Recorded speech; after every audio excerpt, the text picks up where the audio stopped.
The easiest way to think about how you finance a site, especially if you don't have any money of your own, there are obviously tons of different ways of doing this. This is the way we do it. There is no wrong way ultimately. If you get all the money you need to build a site and it didn't come from your pocket and it's 100% legal and your people are happy, that's a good strategy for financing your site. We will take our GDC. Let's say it's a nice round 5 mil. So I know I need £5 million to build this. That's not the GDV. My GDV is probably 7.5, something like that on a site of this size. That's my total cost. That's everything I ever have to pay for. That's my stamp duty, my contracts, my purchase price, my build cost, all the professional fees associated with that. So I need 5 million quid.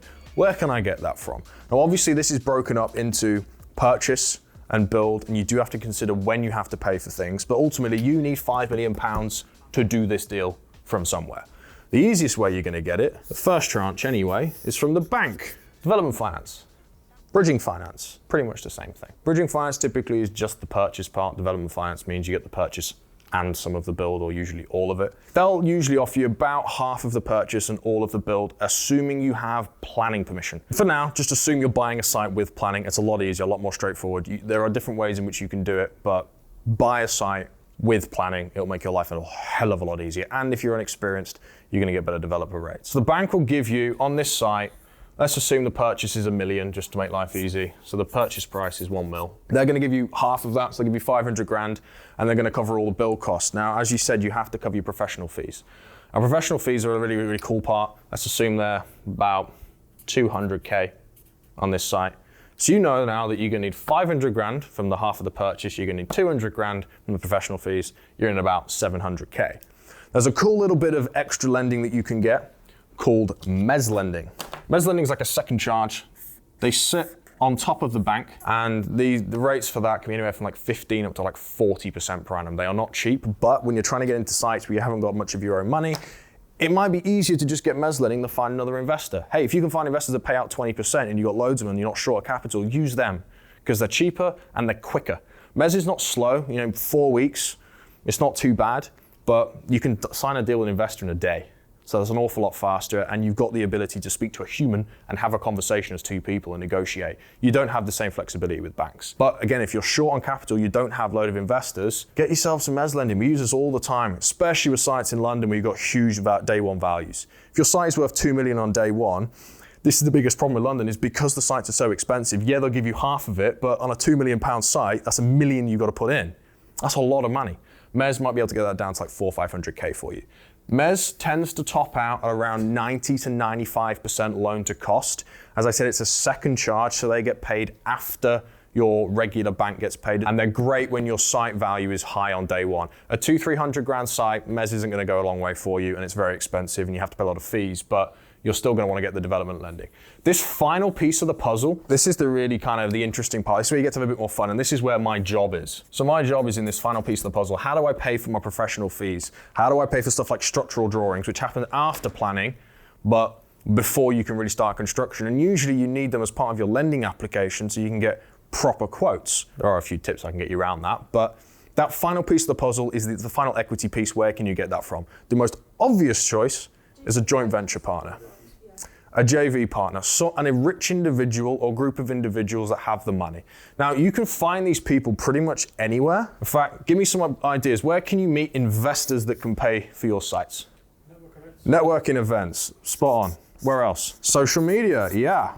Your existing contacts. I've never met anybody ever, and I mean this is genuinely true, and I've tested this a lot of times, who doesn't already have a JV partner in their phone. They just don't know about it. When you go home, ring every single person on your phone, say hello, and find out if they have any money. Every single person I've ever met that I've tested this with is true. I had an investor, he bought a site from me, a little HMO, and this pub conversion came up. He's like, oh, I want to do that. He only had 30 grand when he came, so when he used it to buy an HMO, he said, how do I pay for it? I said, you need to find yourself an investor, don't you? He was like, cool, how do I do it? Spent an hour with him talking through the basics of the contract structures, all that stuff. Started ringing people, and then he started knocking doors, seriously, down his street. He does live down in Wilmslow, so there's a little bit of money down there.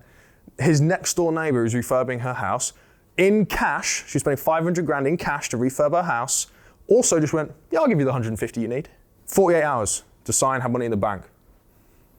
No real pre-existing business relationship with that person. Yeah, he knew her. They'd lived next to each other for like 5-10 years. Your existing contact list, use it. Where else? Family and friends, yes. Kind of same as existing contacts, but most people won't include them. Family's great because they don't ask many questions. It's true.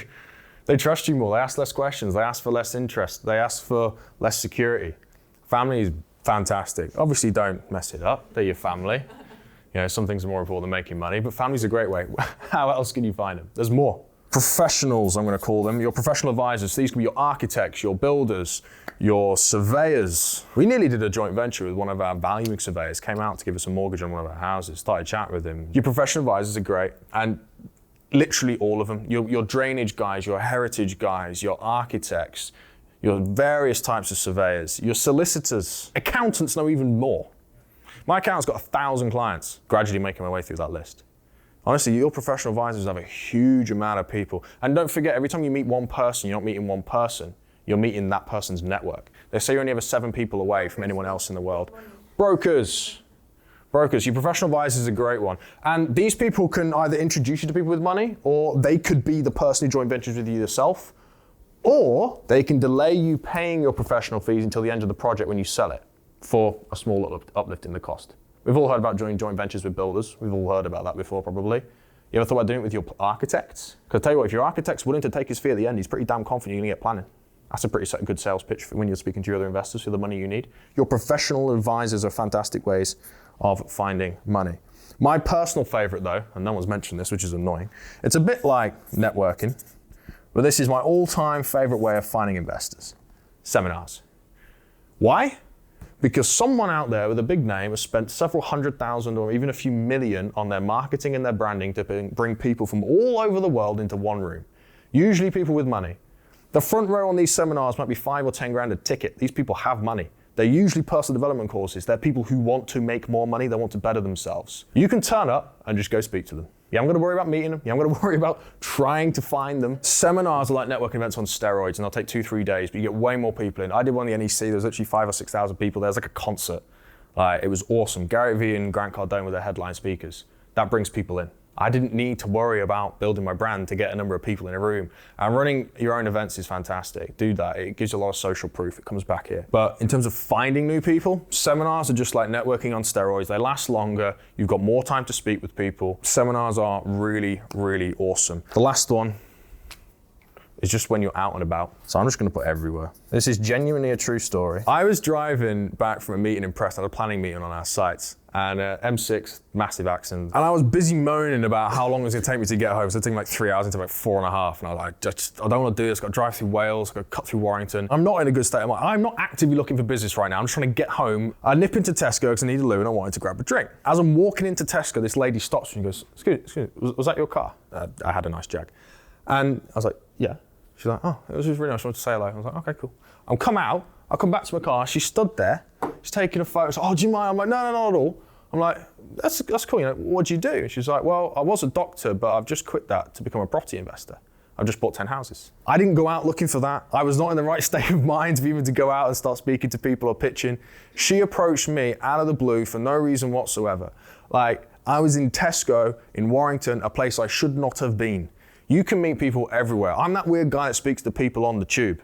Seriously, like you can meet people everywhere. Your flight's delayed, you're sat in an airport. Instead of moaning and going and get a beer or a coffee, start meeting people, start networking with people. Going out for drinks, you can start meeting people. Think about this the same way you would find yourself a partner in life. If you're looking for a boyfriend, girlfriend, wife, whatever it might be, how would you meet them? You just go out and socialize. The parallels you can draw between building a relationship in business and building a relationship in your personal life are literally identical. If you're not confident, the other person's not going to be that interested in you. If you're too confident, they're not going to be too interested in you. It's all about balance, it's all about building relationships. But they're my best places for meeting investors. Like I said, we've done 3 million in private finance this year alone from individuals. About, 45 million in total debt, but I don't include the stuff I get from the bank. Oh, there's one more. Technically not how you find joint venture partners, but it's how you can find more money. Your existing assets, watches, cars, but the most obvious one for most people is their own homes.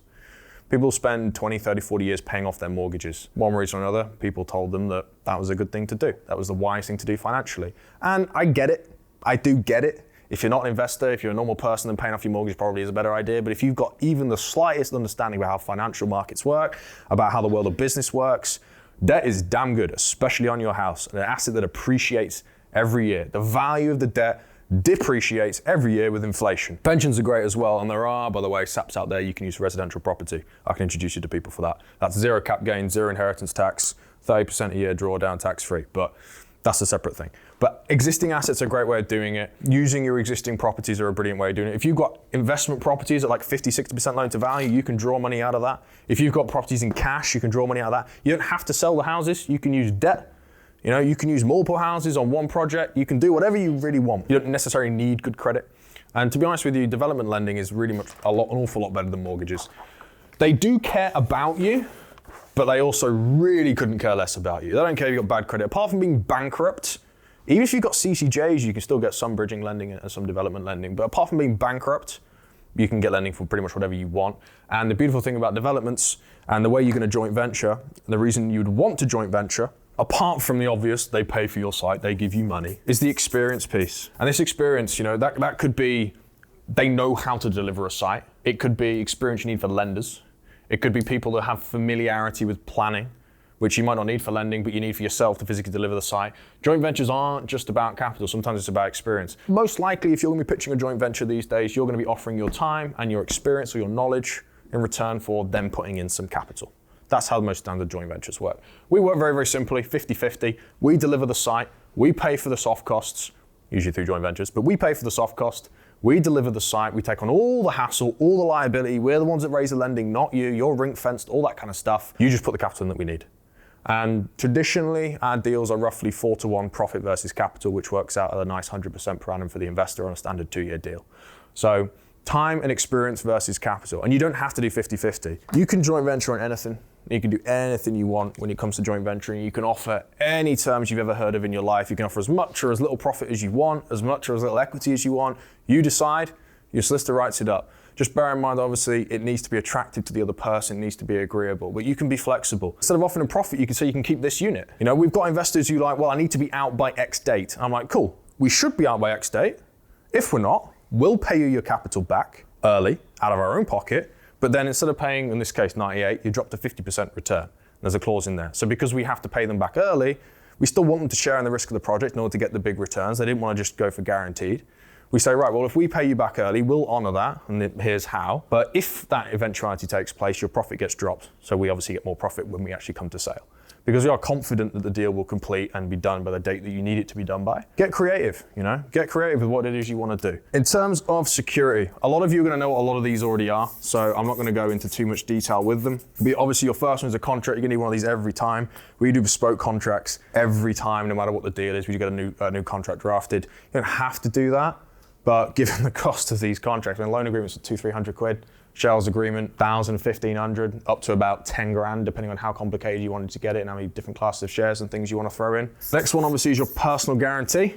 This means you're personally offering it up. Anything you do yourself, you're going to offer personal guarantees, or your mortgages will have personal guarantees on. We offer personal guarantees out fairly often. I'd prefer not to, but hey, if you're confident in what you're selling, you shouldn't have any issues offering those out. The next one is restrictions and charges, notably RX1. For restriction and charges. Main difference being a charge, you can force a sale, restrictions you can't. For your own sake, you should probably know that charges, even if you do want to force a sale, you can be up to 12 months in court. And if the other person starts fighting it, you could be 2-3 years getting your house back. You can go through endless appeals. Repossession is not a straightforward thing. So whilst every investor wants a charge, it can genuinely be a nightmare to get your money back out. And if you do call in a charge against one of my properties, I'm going to fight it. And I'd rather pay you back with my own money, which is probably going to be faster in a lot of times. I could probably complete a development deal before you can get this through court. So just bear in mind with charges, there are downsides to all of this as investors or as people offering out deals. You need to understand this for yourself, what the various pros and cons are. And the next one, that could be anything. One of the things we've done before is if we have an investor who wants something a little bit extra, we say, look, okay, in the event of default, should you need to get your money back out, instead of having a charge on it, for whatever reason you can't get your money back out, what we'll do is, I'll transfer you my shares in this other development project, which is equivalent to a profit payout of 500,000. Your loan's only 100 grand. Yeah, you'd have to wait an extra 12 months for it, and there's an element of risk in it, but it's also worth 500,000. So if you do wait, and I don't pay you back in the first place, you can have profits from another deal. You can have a share in another pie. And you can get as creative as you want with this kind of stuff. This could be your watches, if you're a watch collector. It could be art, it could be cars, your own home. You can literally offer anything of any value. You can offer crypto, stocks, Anything you want, as long as your investor is happy with the collateral. Like I say, not everyone's gonna be interested in it, but you can offer whatever you want. You just need to be creative and have a discussion with the person. And this comes down to your ability to sell and your ability to build relationships. You can't pitch a deal to someone if you don't know what they want. You can't offer them something if you don't know what they want. The point is you can offer a number of different things. Most of the time, a contract to PG and some form of collateral, whether it be another share, another project, or in our case, you just own the damn thing. So you own the site. If everything goes wrong, your money's equity, it's never lost. The money that is invested is an investment, it's not a cost.